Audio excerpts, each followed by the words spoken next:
Last week, those of you who were with us live on Zoom or caught up later via YouTube will remember, I'm sure, that we looked at the religious military movement known as the Crusades. It arose in the Mediterranean in the late Middle Ages. It lasted 200 years, and unfortunately it featured aggression, violence and bloodshed, and resulted in at least 1 million people losing their lives. It was an attempt in the name of Christ to seize back holy places and sites from the Muslims, which over the previous 400 years they had originally seized from the Christians. Now, in terms of a military exercise, there were some initial successes, but even they ultimately failed. It was also, and I didn't mention this last week, an economic disaster for many of the nations, which took them years to recover from. But as a Christian campaign, it had disastrous consequences. It broke the relationships between Christians in the west of the empire and those on the eastern side of the empire. But worst of all, it caused irreparable damage to the relationships between Christians and Muslims.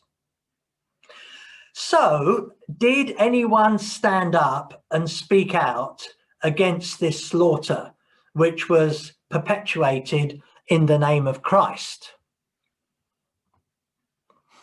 Was anyone brave enough to raise their head above the parapet?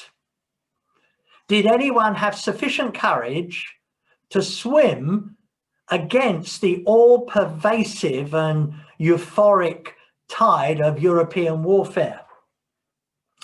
Well, the answer is yes. Not all professing Christians of this period believed that military force was the appropriate way to deal with Muslims. There are two individuals worth looking at who tried in their very different and unique ways to positively affect what had happened by offering a more biblical, reasoned and compassionate approach. The first was a pioneer. We will look at him briefly, and then secondly, the guy who was much influenced by the first guy, we will consider him at greater length. Now, at first sight, this little Italian friar, founder of the Franciscan order, known by everybody as St. Francis of Assisi, might seem an unlikely character to be involved in dialogue and action of this sort in the middle of a war. He's better known for legends that surround him. For example, there was this rumor that he bore the stigmata on his hands and his feet. Stigmata are those wounds that Jesus received when he was nailed on the cross. Also, he's famous for his unique relationship with animals, calling animals his brothers and sisters. St. Francis, as he became known, founded the Franciscans on 3 rules: poverty, chastity, and obedience. And it was initially inherently an evangelistic movement. It also grew very rapidly in the early days. In 1210 AD, there were 11 Franciscans.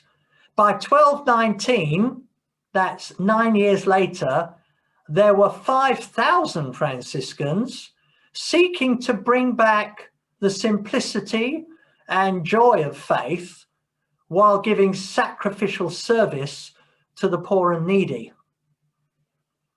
Well, in the light of all that, it's not surprising, perhaps, that Francis proposed that, quote, Muslims should be won by love and not by hate. So, leading from the front, he made 2 attempts to evangelize Muslims, both of which failed. He went first to Morocco, North Africa in 1212, and then he went to Spain in 1214. But on his third attempt, and I think he actually traveled as part of the group who were going out for the Fifth Crusade, in 1219, he succeeded in meeting the Sultan of Egypt. Now, can you imagine this? It must have been a very strange sight. This small, simply clad, Italian-speaking friar seeking to communicate with a leading Arabic ruler. I mean, the language barrier alone was great, almost insurmountable. Although Francis did try, as best as he could, to explain the gospel to him. I mean, what a contrast the scene must have been to the mayhem of war that surrounded them at that time. There were no converts, but as a holy man, Francis was respected and perhaps set the first important example for future Muslim evangelism. Let me show you a picture that I have of Francis. Now, this is rather interesting because it's the earliest painting ever made of him, and it was actually done during his lifetime. So I think there's a possibility that he was sitting or standing and being painted live with this particular picture that we have here. St. Francis.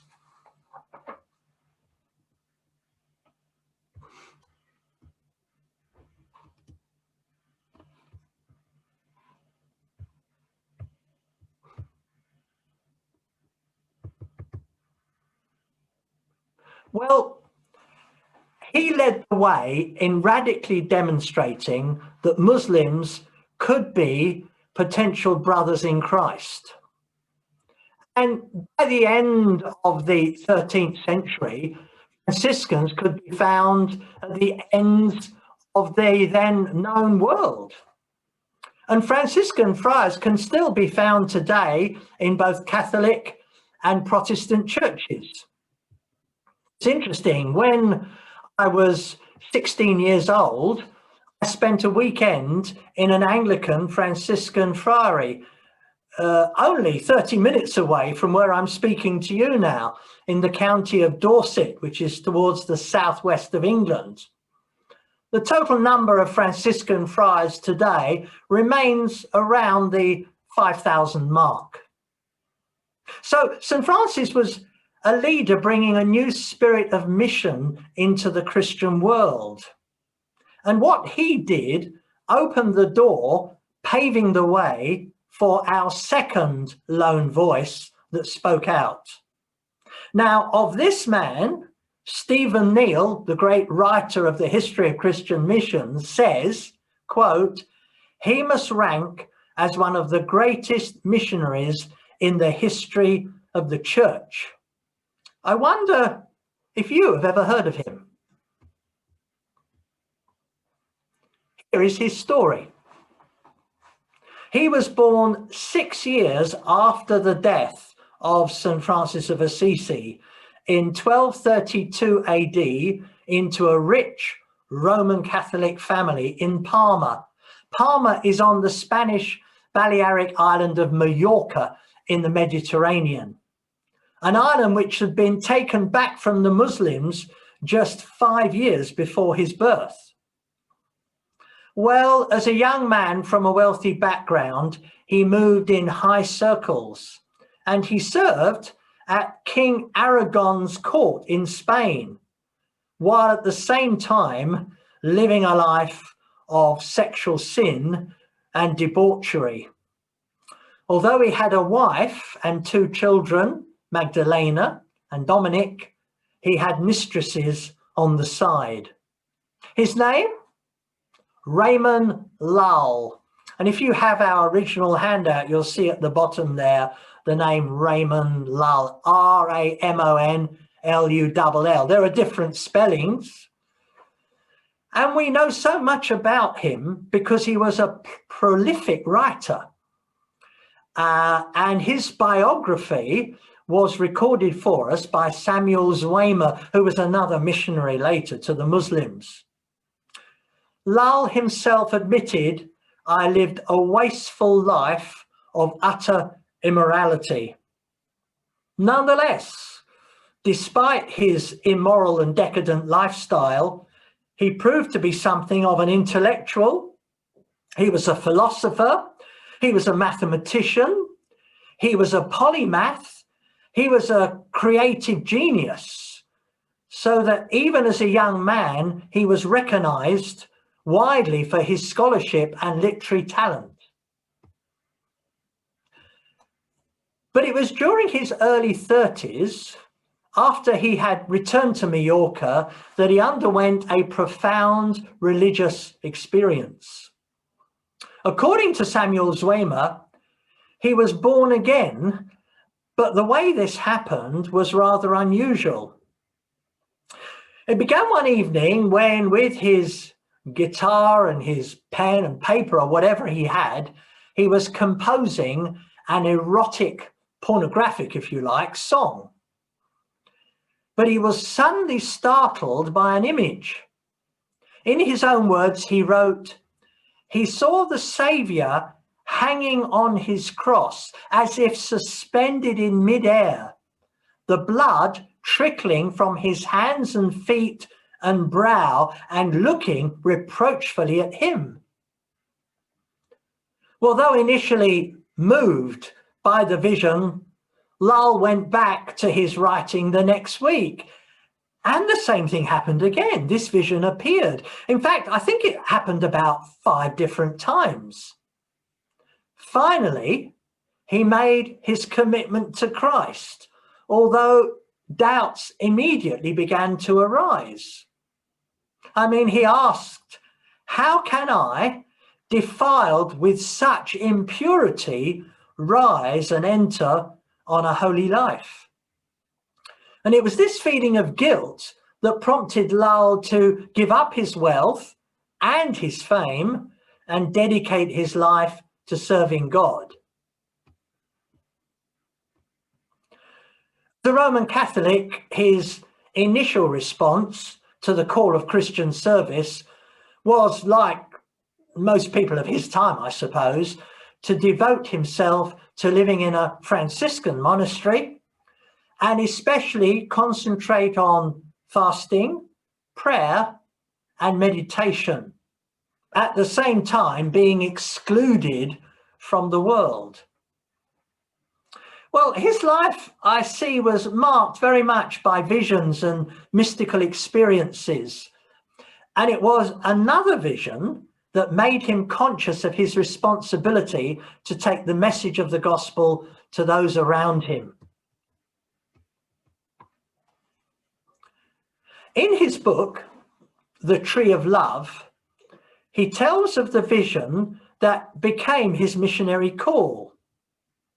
In this vision, he was alone in a forest with God, far removed from all worldly distractions, when he met a pilgrim, a Christian traveller, who scolded him for being self-centered and challenged him to go out into the world and bring others the message of Christ.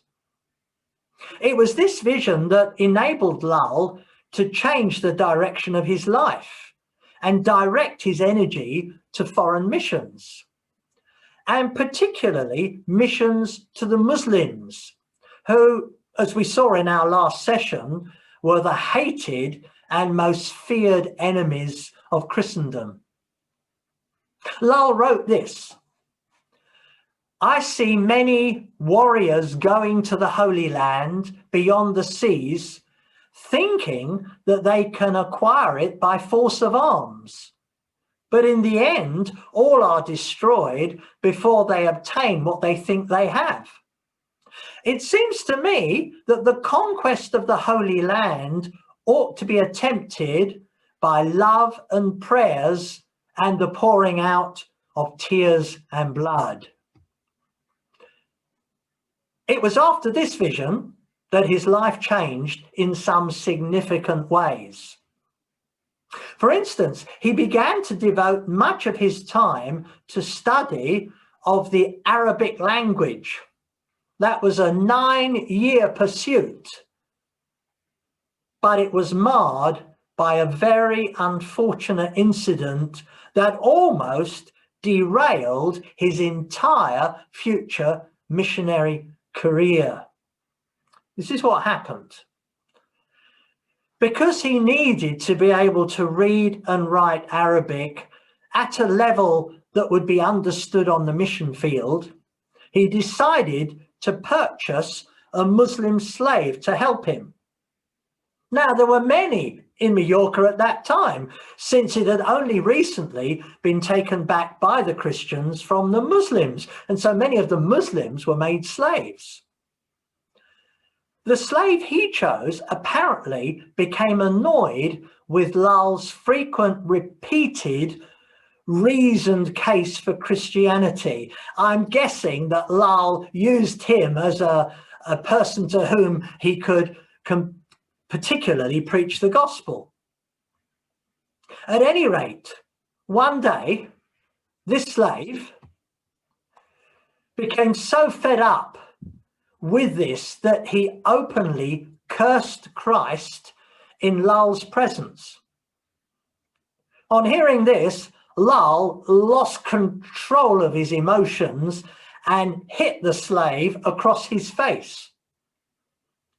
The slave in turn grabbed a weapon and severely wounded Raymond Lal. Well, for that crime, the Muslim slave was arrested and immediately imprisoned, where, probably fearing his final fate, committed suicide. Now, this was a traumatic experience for Lal. Everything seemed to have gone wrong, but one positive result of this whole sad and sorry story was that it gave him an even greater passion to reach Muslims for Christ. So Lal was more than 40 years old when his own actual missionary career began. In later life, he recorded the sacrifices that resulted from his decision. He wrote, "I had a wife and children. I was tolerably rich. I led a secular life. All these things I cheerfully resigned for the sake of promoting the common good and sharing abroad the holy faith." So he set aside sufficient money to provide for his wife and children, but the remainder he gave to the poor in the tradition of the founder of his monastery, St. Francis of Assisi. Lal's approach to mission to Muslims was three-pronged: apologetic, educational, and evangelistic. In other words, apologetic, he wanted to explain the gospel. He wanted to reason it with the people. Educational, well, he wanted to inform them. He needed to teach them. And evangelistic, of course, he wanted to confront them with the claims of Christ, seeking to bring them to that point of personal commitment. This was revolutionary, and it was well thought out. As Samuel Zwemer wrote, he devised a system for persuading non-Christians of the truth of Christianity. What a contrast with the Crusaders. They were stirred to action by an emotional appeal to their hearts. Lal believed that you reached someone's heart through their head, through their mind, through their understanding. And so he evangelized through apologetics with an appeal to reason. We shouldn't underestimate the huge contribution Lal made as a Christian apologist to the Muslims.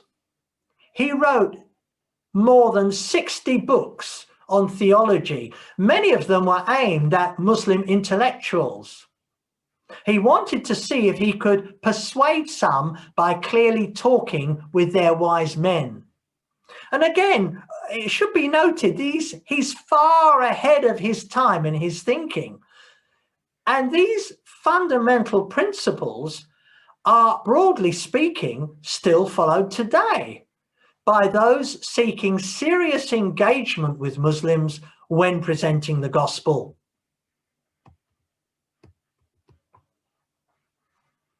Well, like others before him, he viewed monasteries as the ideal training ground for evangelists. He traveled widely, appealing to church and political leaders to support him in his grand cause. Indeed, King James II of Spain was one of those who caught his vision. And in 1276, with the king's enthusiastic support and some helpful financial contributions, Lal opened a monastery on Mallorca with 13 monks and a curriculum that included courses in Arabic language study and what he termed the geography of missions. He wanted to establish training centres all over Europe. But first, he had the far more difficult task of convincing the hierarchy of the Roman Catholic Church of their value. In fact, on the occasions that he visited Rome, his ideas had either been ridiculed or ignored completely by the popes and the cardinals. To him, it seemed they were more interested in worldly pleasures and increasing their own wealth and personal reputation. Unsurprisingly, they showed very little interest in missions. However, despite the lack of support he found in many quarters, he was successful in establishing other missionary-oriented monasteries. His greatest victory in the area of education came at the Council of Vienna, when he won his battle to have Arabic offered in the European universities, a step that he believed would open up dialogue between Christians and Muslims. It's amazing. He established 5 colleges for the study of the languages of the Muslim world in Rome, Bologna, Paris, Salamanca, and Oxford. We have him to thank, really, that language study was brought to the United Kingdom. Again, we see how far-sighted and ahead of his time he was.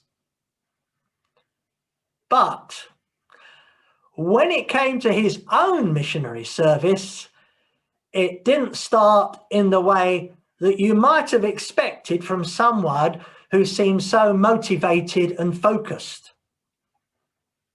The story goes that he was at the port of Genoa in Italy, ready to sail for Tunis in North Africa. His belongings were already on board the ship, and crowds of well-wishers were standing around ready to give him a rousing send-off. Then, at the last moment, he was, as he described himself, overcome with terror. He later recalled that he was paralyzed at the thought of what might befall him in the country that he was going to. The idea of enduring torture or lifelong imprisonment so gripped him that he couldn't control his emotions. It was a very embarrassing start to his missionary career, because all his belongings that had been loaded onto the ship had to be offloaded, and the ship left without him. Well, almost immediately he was overcome with remorse and determined to go on the next ship, regardless of the consequences. Well, by now he was racked with fever, which I guess was not helped by the emotional struggle he'd been going through. Nonetheless, he set sail to begin his own foreign missionary career. On arriving in Tunis, it soon became clear that his fears were not unfounded.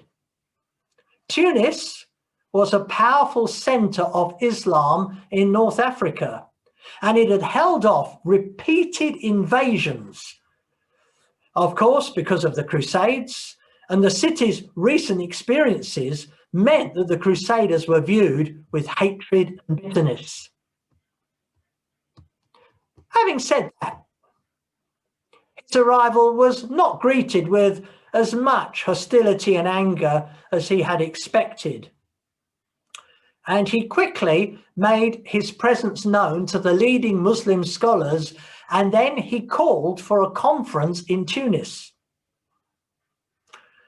What he was going to do was he wanted to debate the relative merits of Christianity and Islam. And he promised publicly that if Islam could be demonstrated to be superior to Christianity, he would become a Muslim then and there on the spot. So the Muslims agreed to meet him. And this gave him his very first opportunity to put into practice his missionary methods. His presentation was really a classical defense of the doctrinal position of Christianity. Zuayma noted it was evangelical with very few Roman Catholic ideas included. Indeed, the basic argument is as fully valid today as it was then, 700 plus years ago. It was a defense of Christianity which showed that the religion of Islam was defective.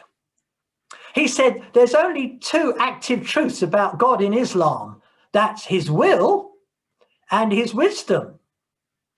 Whereas Christianity declares his goodness, his greatness, and importantly, his sacrificial love as shown through the Lord Jesus Christ. The reaction? Well, it was mixed. Some accepted his arguments, or at least expressed an interest in wanting to hear more. The majority were stung by the verbal attack, and not surprisingly, he was thrown into prison, where in great fear, he fully expected to receive the death penalty. Instead, he was stoned by a mob and ordered out of the country, an order he secretly disobeyed. He later wrote that for 3 months, he hid himself like a rat, a wharf rat, in a coastal town, witnessing quietly for the master.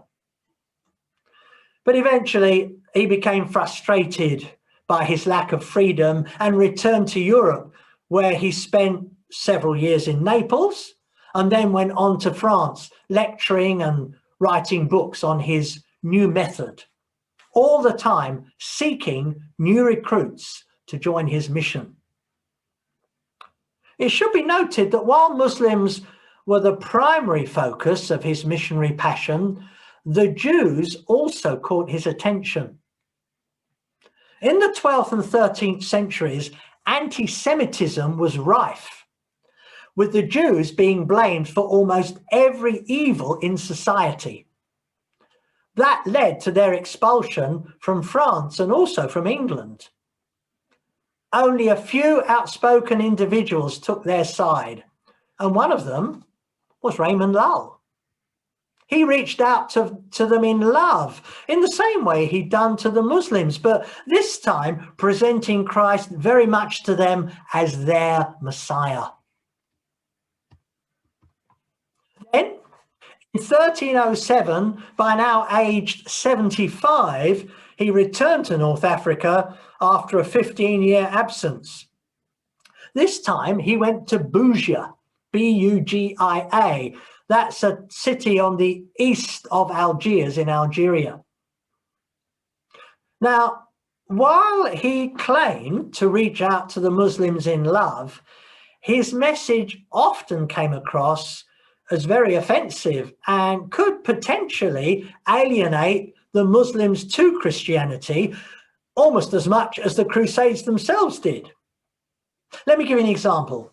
One of his arguments was to present first the Ten Commandments as the perfect law of God, but then show from their books how Muhammad had violated every single one of them. Another favorite presentation was to describe the 7 cardinal virtues and the 7 deadly sins, so as to show how full of the virtues Christianity was and how full of the sins Islam was. Wow, not quite the best way, is it, to make friends and influence people? Well, as a result, he was sent to prison for 6 months, during which he was, in his own words, constantly offered all the sensual temptations of Islam, which he refused, and after which he was banished from the region and returned to Europe. But surprise, surprise, his missionary career was not over.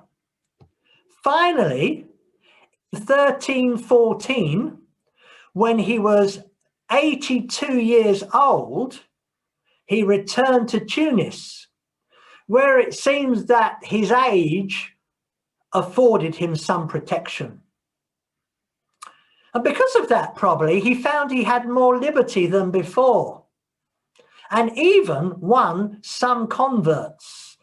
Although, as he himself said, for every Muslim who becomes a Christian, 10 Christians and more become Muslims. Amazingly, he still sought to obtain the crown of martyrdom.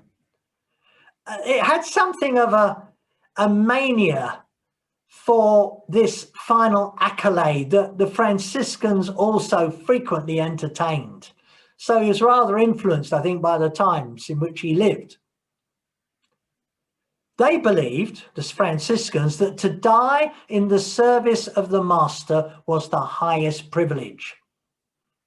So Lau decided to put his defense of Christianity to the final test. So let me read you the words of his biographer, Samuel Zwemer. He describes what happened. For over 10 months, this aged missionary dwelt in hiding, talking, and praying with his converts, and trying to influence those who were not yet persuaded. At length, he became weary of seclusion, and longing for martyrdom, he came forth into the open market and presented himself to the people as the same man whom they'd once expelled from their town. He pleaded with love, but spoke plainly the whole truth. Then, filled with fanatic fury at his boldness and unable to reply to his arguments, the crowd seized him and dragged him out of the town. And there, either by the command or at least with the support of the king, he was stoned on June the 30th, 1315, and died shortly afterwards from his wounds.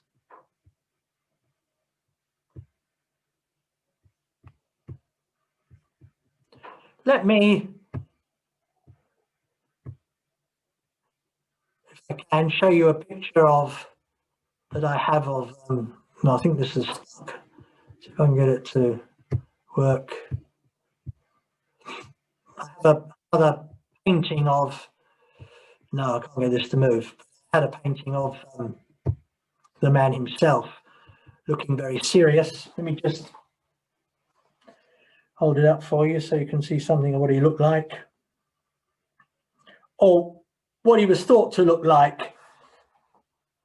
I don't know if you can see this because I can't actually see it myself at the moment, but there we are. That's him looking very serious with a beard, looking upwards.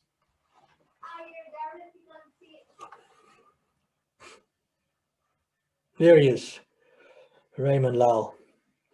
Well, Ruth Tucker concludes her account with these words. Lull's life and work are a testimony to the power of true Christianity to endure, even in the darkest periods of church history. The Roman Catholic Church, for the most part, either ignored him and his passion for missions or condemned him as a heretic. Yet he remained faithful to his calling, always conscious of his personal duty to spread the message of Christ. So there we are.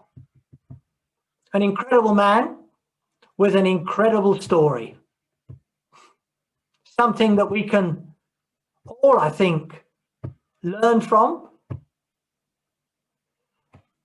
And someone who laid the foundations of such an important aspect of the advance of the gospel. Needing to know the language is key to evangelism. And so he established language learning colleges. Having a book that you could use in the defense of the Christian religion in the context and environment in which you were working. As he said, if you hold that the law of Christ is true and that of Muhammad is false, you must prove it by necessary means. And finally, to be a faithful and bold witness, even at the cost of life itself. So there we are, two lone voices establishing and demonstrating principles that pointed the way ahead for future generations.